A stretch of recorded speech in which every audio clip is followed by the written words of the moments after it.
সিন্ধু নদে পানি প্রবাহ বন্ধে বাঁধ নির্মাণ করলে ভারতকে সামরিক হামলার মাধ্যমে জবাব দেবে পাকিস্তান। উড়িয়ে দেওয়া হবে ভারতের বাঁধসহ বিভিন্ন স্থাপনা।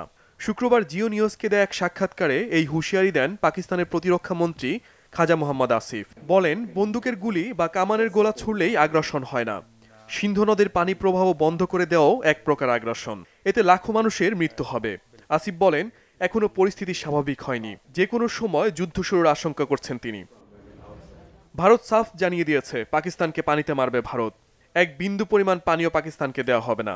দফায় দফায় বৈঠকে ভারতের পক্ষ থেকে এসব সিদ্ধান্ত উঠে আসে।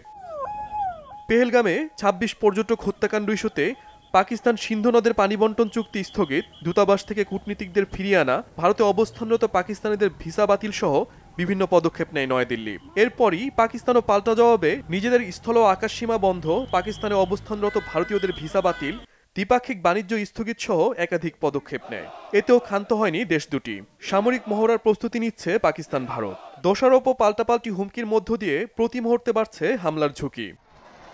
পাকিস্তানের প্রতিরক্ষা মন্ত্রী খাজা আসিফ বলেন, পাকিস্তান এখনো যুদ্ধপূর্ব পরিস্থিতিতে আছে। যে কোনো সময় শুরু হতে পারে রক্তক্ষয়ী যুদ্ধ। তাই সবাইকে সতর্ক থাকার আহ্বান জানান তিনি।